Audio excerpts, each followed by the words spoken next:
बाळासाहेबांच्या तमाम शिवसैनिकांना तुमच्या ह्या अनिश गाढवेचा, बाळासाहेबांच्या या कडवट शिवसैनिकाचा आणि शिवसेनेच्या प्रवक्त्याचा मानाचा जय महाराष्ट्र. शिवसैनिकांनो, जर अजूनही शिवसेना एक वादळ या आपल्या हक्काच्या माध्यमाला सबस्क्राइब करायचं कुठेतरी राहून गेलं असेल तर तुम्हा सर्व शिवसैनिकांना पुनश्च कळकळीची विनंती. आत्ता ताबडतोब शिवसेना एक वादळ आपण सर्वांनी लाखोंच्या संख्येने सबस्क्राइब ठेवा. उभ्या महाराष्ट्राच्या कानाकोपऱ्यात आपल्या शिवसेनेच्या ज्वलंत विचारांना पोहोचवणाऱ्या या माध्यमाला आपण सर्वांनी मिळून मोठं करा ही नम्र विनंती करतो. शिवसैनिकांनो, कालचा दीनानाथ मंगेशकर रुग्णालयातला तो घाणेरडा प्रकार आपण सर्वांनी पाहिलात. रुग्णालय प्रशासनाच्या एका चुकीमुळे त्या माऊलीला आपले प्राण गमवावे लागले. 2 बाळांना जन्म दिल्यानंतर त्या माऊलीला या जगाचा निरोप घ्यावा लागला.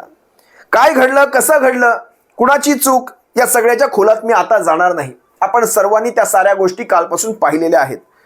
पण या सगळ्या गोष्टी तुमच्या माझ्या घराचा उंबरा ओलांडून आत येऊ नयेत यासाठी काय करता येईल हे मात्र मला इथे महत्त्वाचं वाटतं. त्यासाठी आजच्या ह्या व्हिडिओचा हा खटाटोप. जर तुम्हाला ही माहिती माहीत असेल अगोदरपासूनच किंवा समजा तुम्ही पहिल्यांदा ऐकत असाल, कुठेतरी लिहून ठेवा या सगळ्या गोष्टी. ज्याच्या कुणाला याची गरज पडेल, म्हणजे समजा तुम्हाला याची गरज नसेल या माहितीची, पण जर कोणी गरजवंत तुमच्यापर्यंत आला तर त्या व्यक्तीला मात्र ही माहिती देण्यासाठी मागे पुढे पाहू नका, कानकूस करू नका. ही मात्र मला तुम्हाला या व्हिडिओच्या सुरुवातीलाच एक विनंती करायची. आजचा हा माझा व्हिडिओ कुठलाही राजकीय व्हिडिओ नाही, कुठलंही राजकीय विश्लेषण नाही. एक सामाजिक बांधिलकी शिवसेना एक वादळ जपतं आणि त्यासाठी जी माहिती माझ्यापर्यंत आहे ती माहिती तुम्हा सर्वांपर्यंत पोहोचवणं मला गरजेचं वाटतं. महाराष्ट्र शासनाचे सर्वसामान्यांसाठीचे ज्या काही सुविधा असतील, आर्थिक दुर्बल, निर्धन हे जे घटक आहेत यांच्यासाठी ज्या काही सुविधा आहेत त्या सुविधा त्यांना खरंच किती माहिती आहेत हाच एक मोठा प्रश्नचिन्ह.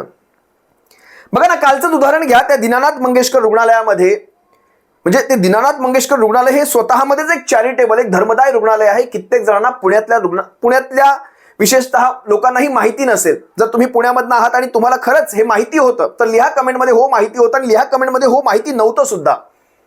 कारण आपल्या आजूबाजूची रुग्णालय ही धर्मदाय रुग्णालय आहेत का? बरं, धर्मदाय असेल हे आपल्याला माहित जरी असेल तर धर्मदाय म्हणजे नेमकं काय हे सुद्धा जाणून घेणं हे फार गरजेचं आहे. धर्मदाय म्हणजे काय? ना नफा ना तोटा या तत्वावर चालवली जाणारी रुग्णालय.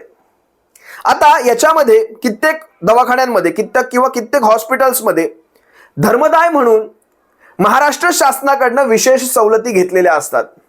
जागेंसाठी सवलत, म्हणजे ज्यावेळेस रुग्णालय बांधलं जातं त्यावेळेस त्या जागा बाजारभावाच्या, म्हणजे बाजारभाव समजा 100 रुपयांचा असेल तर यांना बाजारभावाच्या 10 रुपयाप्रमाणेच 100 रुपयांच्या ऐवजी 10 रुपये भरतात आणि ती जमीन घेतात. का? तर आम्ही धर्मदाय म्हणून ह्या हॉस्पिटलला पुढे घेऊन जाणार आहोत. तुम्हाला वीज असेल, तुम्हाला पाणी असेल, तुम्हाला इतर सुविधा असतील, तुम्हाला मालमत्ता कर असतील, अनेक परवानग्या असतील, सगळ्यांसाठी तुम्हाला एक शासनाकडनं सूट मिळते. कारण याचं एकमेव कारण लक्षात घ्या, कारण शासनाची एकमेव अपेक्षा असते की या राज्यातल्या, या जिल्ह्यातल्या किंवा जे कोणी रुग्ण तुमच्याकडे येतील, आम्ही ठरवून दिलेली ती कॅटेगरी, त्या कॅटेगरीमध्ये ते बसत असतील, त्या पात्रतेमध्ये जर ते बसत असतील तर मात्र त्या रुग्णांची तुम्हाला सेवा आम्ही सांगितल्याप्रमाणे निशुल्क किंवा सशुल्क ज्या कॅटेगरीमध्ये बसत असतील तशाप्रमाणे द्यायची आहे. हे तुम्हाला बंधनकारक आहे. आता कुठल्या 2 कॅटेगरी आहेत लक्षात घ्या. पहिली कॅटेगरी निर्धन आणि दुसरी कॅटेगरी ही आहे दुर्बल.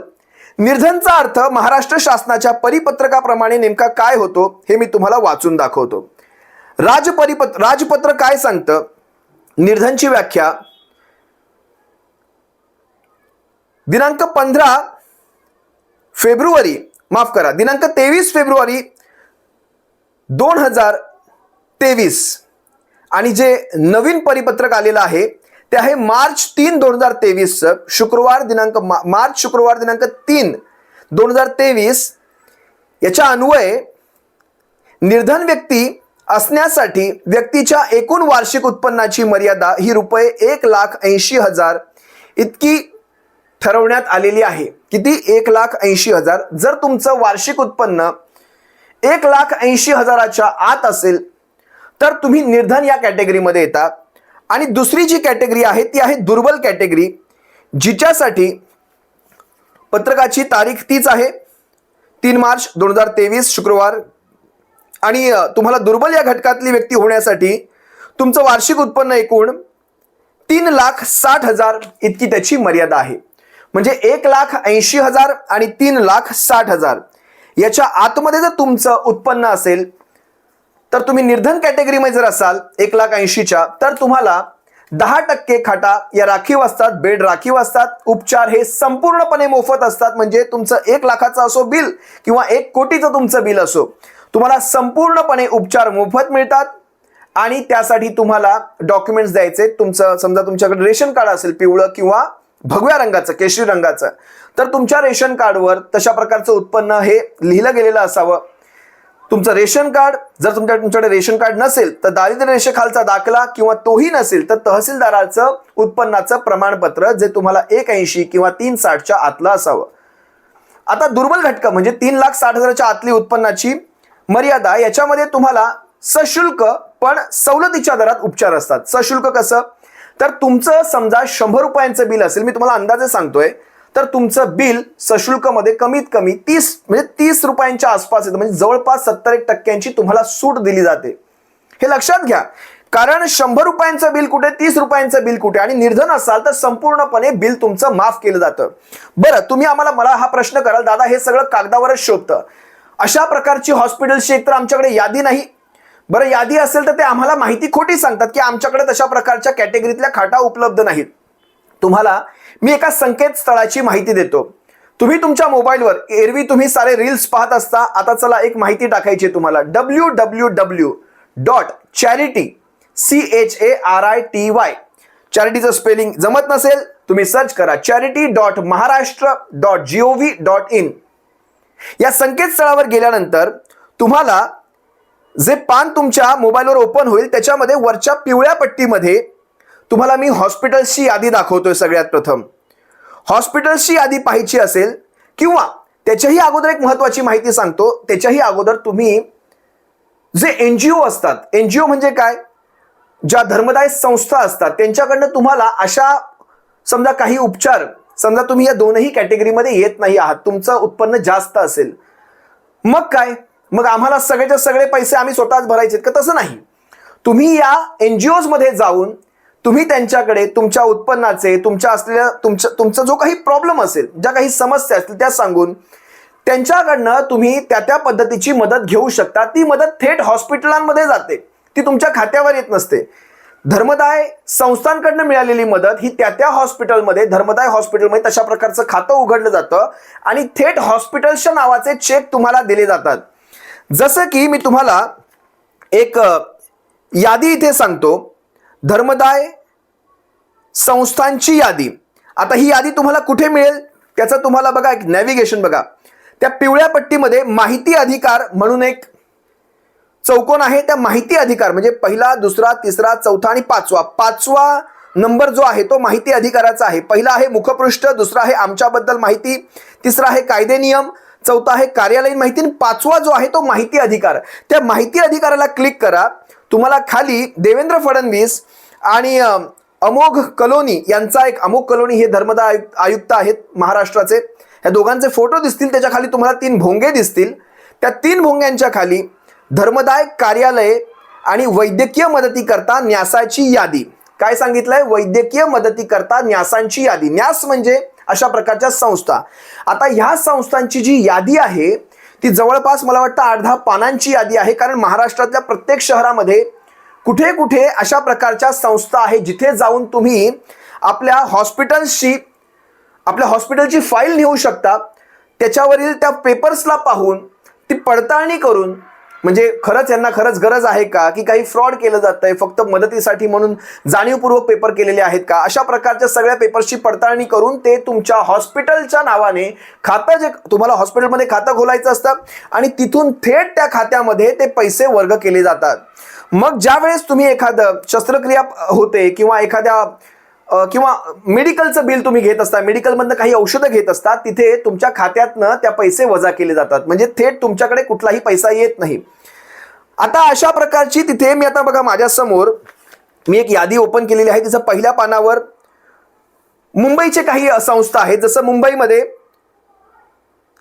जिजीबाई माणिकबाई पी जिजीबाई अशा प्रकारची एक ट्रस्ट आहे मुंबईमध्ये हाजी अलीला.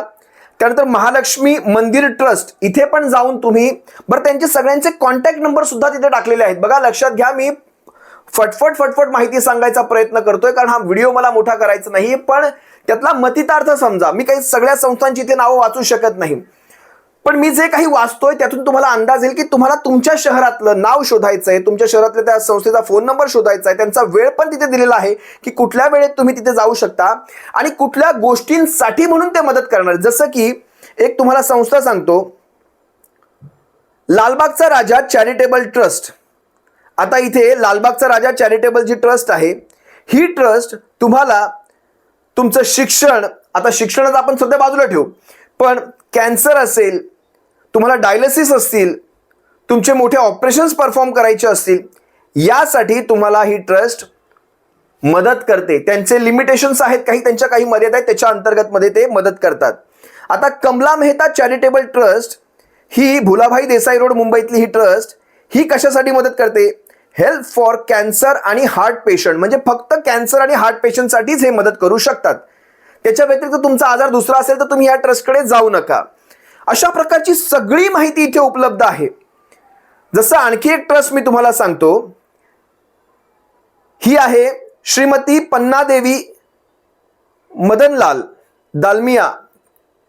ही ट्रस्ट आहे वरळीमध्ये आणि ही मदतीचे नंबर सुद्धा आहेत, लँडलाईन नंबर सुद्धा तिथे आहेत. वेळ आहे 11 ते 5. म्हणजे हे सांगायचं तात्पर्य असं, हे सगळं पाहून तुम्ही त्या ट्रस्टकडे जा. Help only for government hospital patients आणि फक्त मुंबईचे पेशंट्स. म्हणजे त्यांनी त्यांची कंडिशन ठेवली, आम्ही फक्त गव्हर्नमेंट हॉस्पिटलमध्ये जे पेशंट ट्रीटमेंट घेत आहेत त्यांच्याकडे पैशाची कमी, आम्ही त्यांना मदत करतो आणि ते फक्त मुंबईतले असावेत. आता आणि काही पेशंट्सचं कसं असतं, ते महाराष्ट्रातले कुठलेही असू शकतात. जसं बाकीच्यांनी लिहिलंय आम्ही कॅन्सर आणि हार्टसाठी मदत करतो, पण त्यांनी मुंबई लिहिलं नाही, म्हणजे ते सगळ्या महाराष्ट्रातले नाही, तर संबंध भारतातल्या पेशंट्सला ते मदत करतात. हे सगळं पाहून तुम्ही तिथे जायचंय. आता तुम्हाला आणखी एक ट्रस्टचे याच्यातनं नाव सांगतो तुम्हाला मी. अनेक ट्रस्ट आहेत. Shri Saibaba charitable trust. आता ही ट्रस्ट आहे शिर्डीची आपल्या. हिचं जे ऑफिस आहे ते मुंबईमध्ये आहे, AC मार्केट ताडदेवमध्ये. 3 ते 5 मध्ये जायचं. सगळ्या आजारांसाठी ते तुम्हाला मदत करतात. पुढची ट्रस्ट तुम्हाला सांगतो मी, जसलोक हॉस्पिटल ट्रस्ट. ह्याच्यामध्ये तुम्हाला help only for Jaslok hospital मधले जे दुर्बल आणि आर्थिक दुर्बल पेशंट आहेत त्यांच्यासाठीच ही ट्रस्ट देते. दीपचंद गार्डी चॅरिटेबल ट्रस्ट ही फक्त कॅन्सर पेशंटसाठी मदत करते, बाकी कुठल्याही पेशंटसाठी नाही. ही आहे अल्टमॉन्ट रोड मुंबई 36 मध्ये. म्हणजे अशा प्रकारचं तुम्हाला, आता मी पुढचे काही एरिया पाहतोय ज्याच्यामध्ये उदाहरणार्थ तुम्हाला मी सांगतो, ट्रस्टची नावं बहुतांश ह्या ट्रस्ट ह्या मुंबईतच स्थित आहेत. बालाड इस्टेट आहे, नरिमन पॉइंट आहे, त्यानंतर फोर्ट आहे, कोलाबा आहे. म्हणजे इतक्या ट्रस्ट आहेत. जवळपास या ट्रस्टची नावं ही 200-300च्या पुढे असतील. जसं समजा आता वरळीतनं घ्या, वरळीमध्ये कॅन्सर पेशंट एड असोसिएशन आहे. ही आहे वरळी महालक्ष्मीच्या इथे आणि ही हेल्प करते कॅन्सर ट्रीटमेंटसाठी, सर्जरीसाठी, रेडिओलॉजीसाठी, म्हणजे केमो वगैरे आपण घेतो ना त्यासाठी. या सगळ्या ट्रस्टचा फायदा घ्या. दादरचं मी तुम्हाला सांगतो, दादरमध्ये रामजी तोषजी गाला आणि लखनभाई चॅरिटेबल ट्रस्ट. ही ट्रस्ट सगळ्या आजारांसाठी मदत करते. फक्त ते घटक आर्थिक दुर्बल असावेत आणि निर्धन असावेत, ही त्यांची कंडिशन आहे. बऱ्याच ट्रस्ट आहेत. माहीमची ही ट्रस्ट मी इथे पाहतोय, भायखळ्याच्या काही ट्रस्ट आहेत, लालबागची राजा आहे.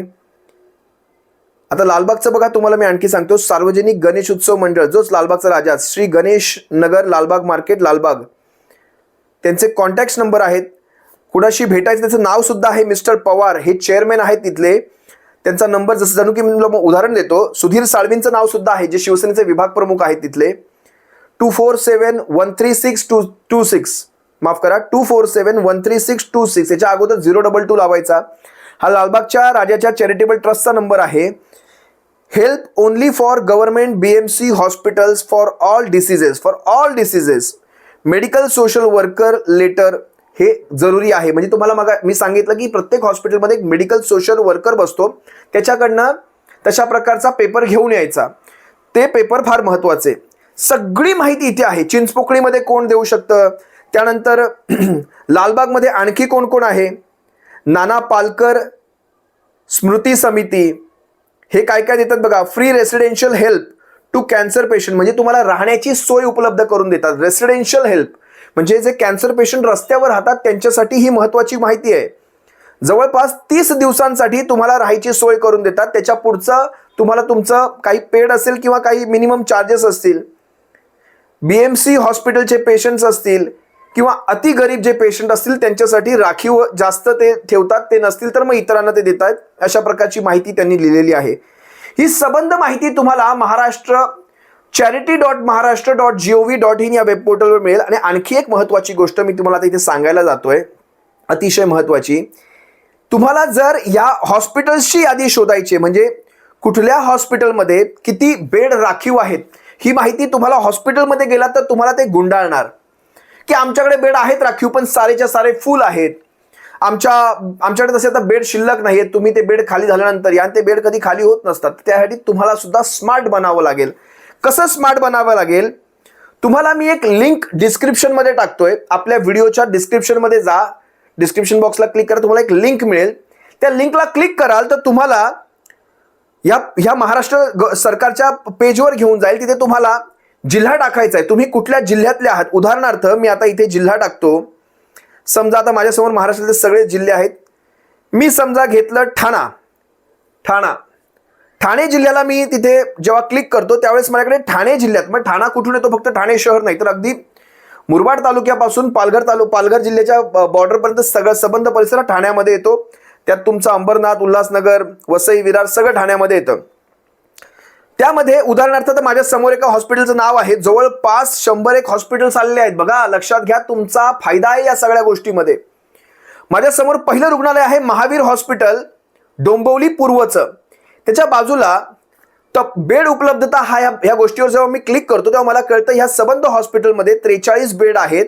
त्याच्यातले 4 बेड हे निर्धन रुग्णांसाठी आहेत आणि 4 बेड हे दुर्बल घटकांसाठी, 5 बेड दुर्बल घटकांसाठी आहेत. 4 पैकी 4ही उपलब्ध आहेत. जर तुम्हाला त्या हॉस्पिटलच्या काउंटरवर तुम्ही उभे आहात आणि म्हणाले आमच्याकडे एकही बेड नाही, हा मोबाईल तोंडावर फेकून मारायचा आणि दाखवायचं हे 4 पैकी 4 उपलब्ध आहेत, मला माहित नाही, मला ऍडमिशन हवंय, माझ्याकडे कागदपत्र आहेत, तुम्हाला मला ऍडमिशन देणं आहे. आणि नाही दिलं तर तुम्हाला मी टोल फ्री नंबर सुद्धा देईल, 1800-222270. इथे कॉल करून त्या हॉस्पिटलची माहिती द्यायची, त्यांच्याकडनं थेट फोन जाणार त्यांना आणि त्यांच्याकडनं तुमचं ऍडमिशन होणार.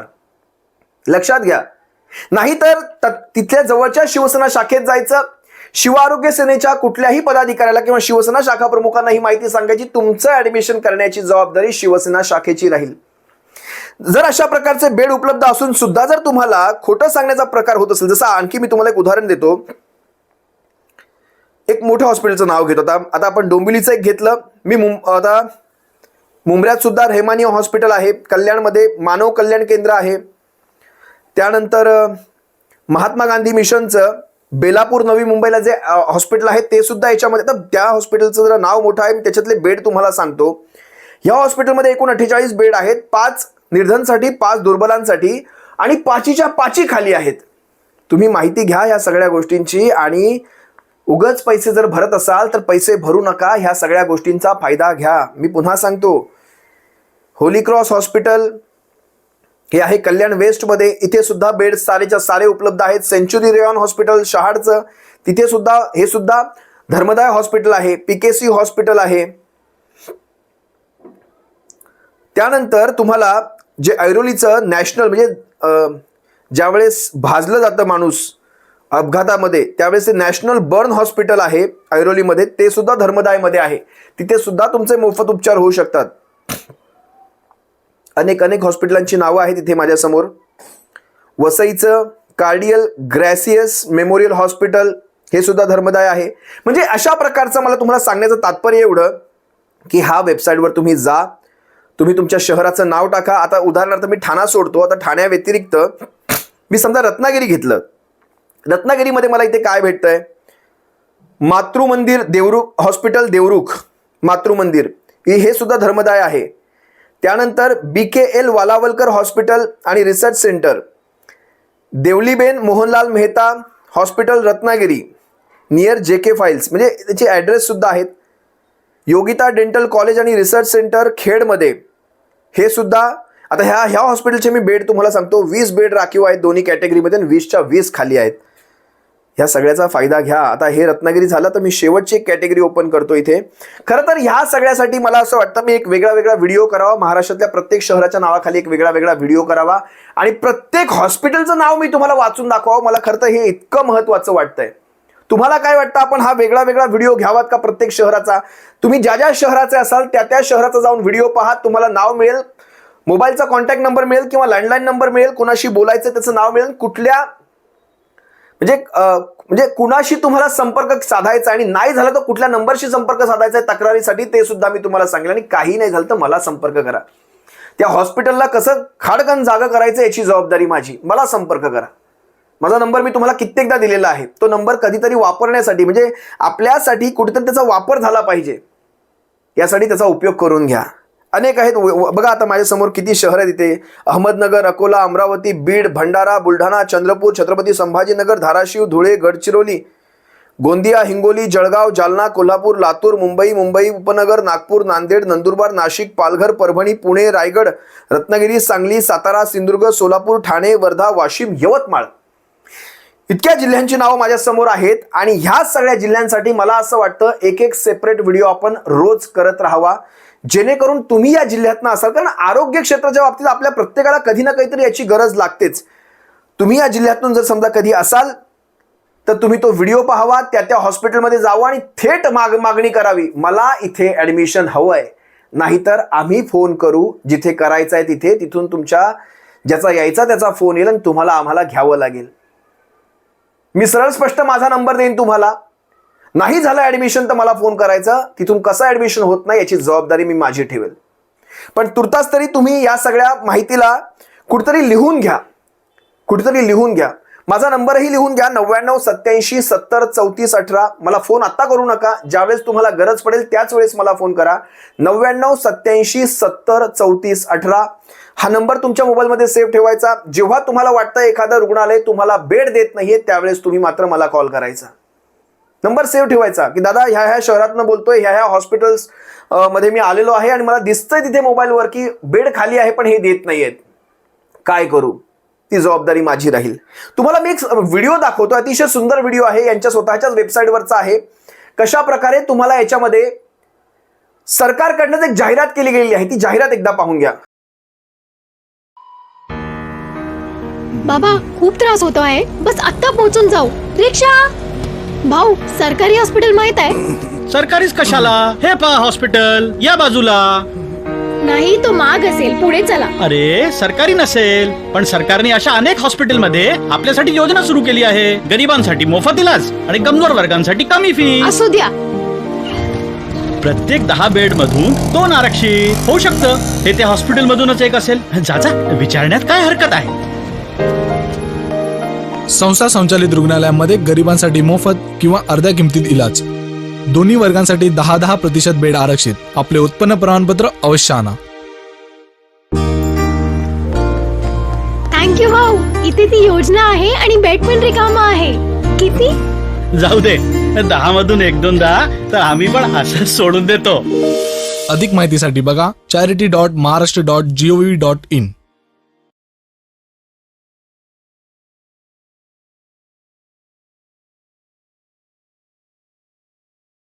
ही माहिती मला फार महत्वाची वाटली म्हणून तुम्हा सर्वांसमोर ठेवण्याचा प्रयत्न केला.